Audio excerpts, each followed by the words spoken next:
Welcome back to the Guilty Parent Club series with me, Dr. Jo Muller.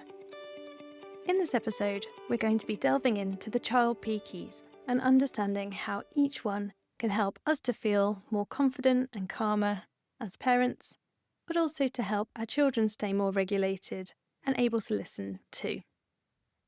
In our previous podcasts, we've heard about how parent P keys can tackle our cycle of stress and guilt and reactivity as parents so that we're actually able to put parenting strategies that we would like to use into place.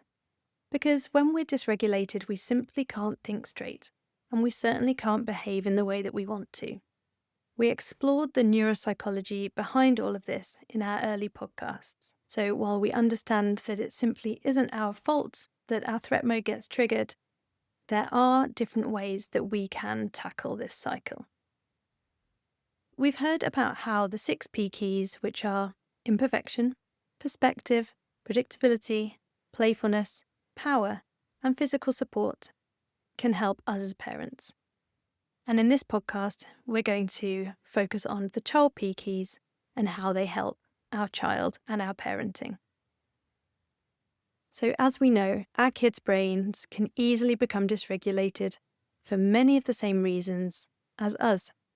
Feeling out of control, doing something they don't want to do, facing a difficult transition, being tired or hungry, sensory overwhelm, and many other things that can signal a threat to their brain. And much of the time, this dysregulation happens when we're trying to set some kind of boundary with our child, trying to leave the house, turning off the TV, going to bed, leaving the park, you name it. So the Child P keys focus on ideas to help us with these boundary setting situations. Those moments where we might want them to do something which is different to what they want to do or what they're already doing. Because it's these tricky situations where the self-doubt and the guilt can easily creep into our minds, and we might feel like we don't know what to do, and our threat mode can get triggered. The aim of the Child P keys is to provide you with a flexible toolkit of ideas that will help your child to feel more emotionally regulated in these moments. If their brain is more regulated, they're more likely to be on side with us. They're more likely to hear and respond to anything that we're saying to them, that we're asking them to do, that we're trying to teach them. And they'll also have more chance for their brain to be learning and developing for the future if they're in a more regulated state. And because you're going to understand why the strategies that we cover in the Child P keys can help, based on understanding how your child's brain works, you're going to feel more confident in using them. And when you're feeling more confident in using them in a flexible and adaptive way to your child, you're going to be feeling a lot calmer. The strategies we cover in the Child P keys are not a list of rules or rigid strategies, okay? These are not ideas that you must remember and must use all the time, or you're going to break your child if you don't. Absolutely not. I would never want you to stress that you've forgotten how to use them or you weren't able to use them. They are simply there to help you feel more confident, more on the same page as your partner, and more able to be consistent. And ultimately, all of this is going to help you feel less self-doubtful, less reactive, and less guilty. A flexible toolkit of ideas to help us manage tricky situations for our kids is actually a way of meeting our own needs as parents too. Don't forget you can find a summary of the Child P keys in the workbook that you can access directly from the show notes. So let's dive into where we start in the Child keys. And this is the Child Welcome Key. So it's not one of the 6 Ps, but it's about setting the scene. And in this introduction, I first take you through 3 main types of boundaries. And I'll share why it's helpful to really understand which type of boundary you're dealing with at any given moment. And in this key, we emphasize the idea that boundaries are actually about teaching and guiding, not laying down laws. We'll also think about when we can be flexible and when we might want to be more firm.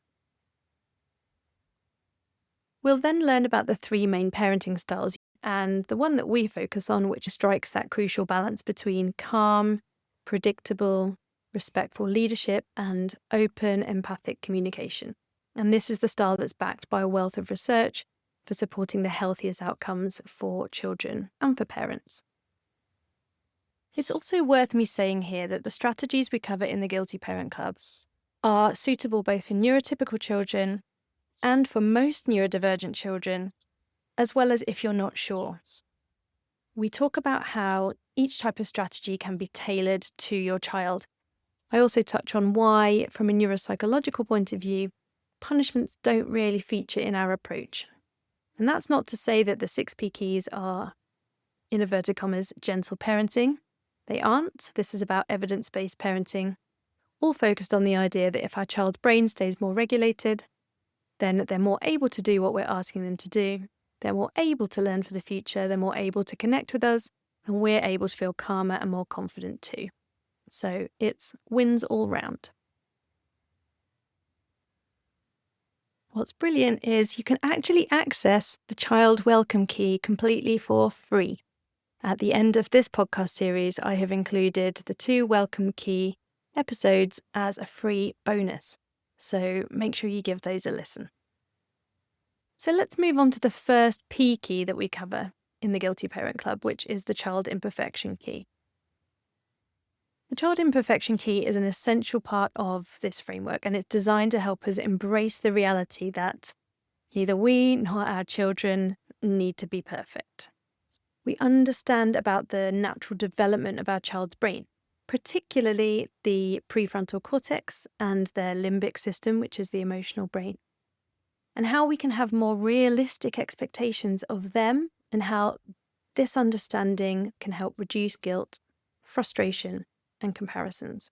In this key and throughout the Guilty Parent Club, we note that whether our child is neurotypical or neurodivergent, thinking about their brain really does help us as parents. We explore the concept of being a good enough parent, the idea that making mistakes as a parent is not just unavoidable and human, but a valuable opportunity for our child and for our relationship with our child. We also discuss how embracing imperfection can prevent us from spiraling into threat mode when things get tough.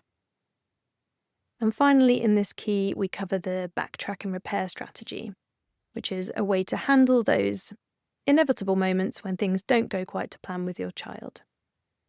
And not only does this strengthen our attachment with our child, but it also models essential life skills like self-compassion and accountability. So overall, the Child ImPerfection Key is about letting go of unhelpful standards, connecting with our child in a way that's human and real, and this sets the scene for the rest of the club, embracing imperfection and being ourselves. Please do join me in the next episode when I'll be taking you through the remaining 5 of the Child P keys and understanding how they are going to contribute to your toolbox of strategies that help to keep your child's brain regulated, more able to listen to you, more able to learn, and therefore you can feel more confident and calm as a parent. See you there.